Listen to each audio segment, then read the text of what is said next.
The best PC games to play in 2025. Colossal RPGs, ingenious puzzle games, surprise indie hits, and all the other great PC games we're playing in 2025. Thousands of games release on Steam alone each year, beckoning to you from algorithmic recommendation engines, the bottom halves of TikTok videos, and the review sections of websites like PC Gamer. So, how the heck do you decide which are the best PC games to play right now? We figure the best way to help is to tell you what we're playing. Chances are, if PC Gamer's staff of 30-plus video game enthusiasts and network of contributors is putting hundreds of hours into a new game, it's something you might enjoy, too. We also hope to expose you to indie gems that might only have captured the attention of one or two of us, but have really captured it. We rate and rank games in lots of ways at PC Gamer, and further down this page, you can find a list of our highest recent review scores, the champions from our annual Top 100 list, and more ways to find a new game to play. The list of 10 great games in the next section, however, is made just for this article and updated at least monthly.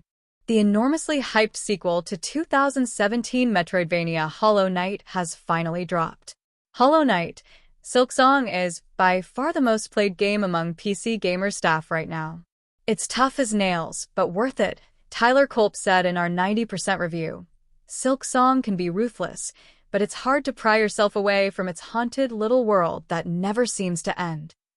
The co-op Elden Ring spin-off is full of little cruelties and quirks, but we can't help but continue to be FromSoft sickos.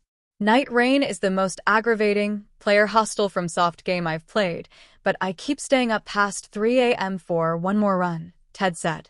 I've popped Night Rain back up to the top of this list thanks to a new mode that dropped in September, which is sucking the PSG team's fans back in, even after already putting 170 hours into Night Rain earlier this year.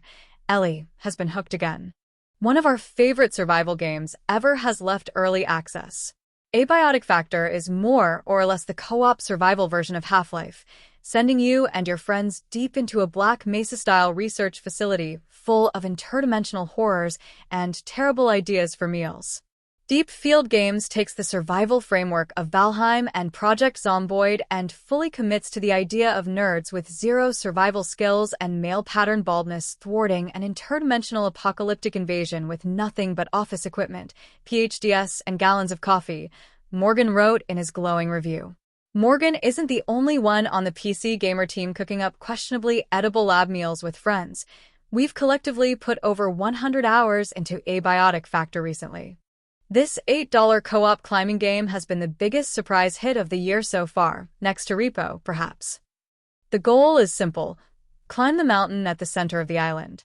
Accomplishing that goal, however, is not so simple, but you can get help from up to 3 friends as you scavenge for supplies, scale rock walls, and explore caverns. Conquer the summit and you win, but only until tomorrow, when a new island with a new mountain appears.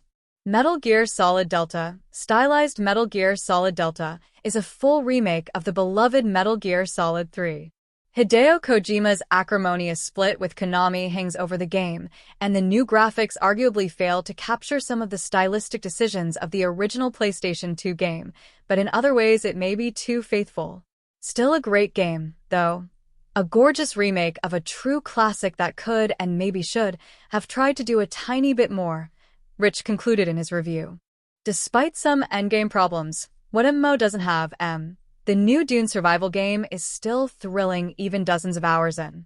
As Chris put it in his Dune Awakening review, the best compliment I can bestow is that even after 100 hours, when I see a sandworm breach or I hear another player's thopter approaching, Dune Awakening still makes my heart pound. You don't necessarily need to be a Dune fan to enjoy it, but it's also more than a generic survival game with a Dune skin on it, with sandworms, spice, and lots of blood drinking. We've been joking that it's Rocket League with feet, but that's not a terrible description. Rematch is a 5v5 football game in which each human player controls one virtual player, and teamwork is essential to win. Developer Slocklap is known for martial arts games Sifu and Absolver, but the switch to team sports feels natural, and you don't have to be a big football fan, soccer to Americans, to get into it. Rematch's love of the sport is infectious, we said in our review. Our reviewer wasn't over the moon about this Persona-inspired French RPG, but there are some on the wider PSG team readying gaudy nominations, and it's one of the most popular games of the year so far. The premise has you and a squad of adventurers on a quest to defeat the Paintress, who Thanos snaps masses of people by age group each year.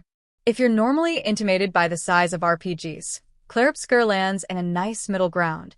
At 30 to 60 hours, it certainly isn't short, but it's far from the 250-hour slog the genre has a reputation for.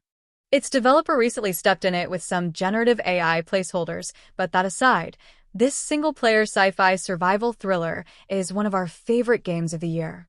You've crashed on an alien planet, but you don't have to go it alone, because you've got technology/a storytelling device that allows you to create alternate versions of yourself who each made one significantly different decision in their pasts. Just try to make sure they don't decide to rebel against their creator. The first of these deck builders was a bit overshadowed by Slay the Spire, which preceded it, but some say it was the better game, and the sequel doesn't let up. Slay the Spire 2 might have to grant access to actual heaven to top this, Abby said in our review.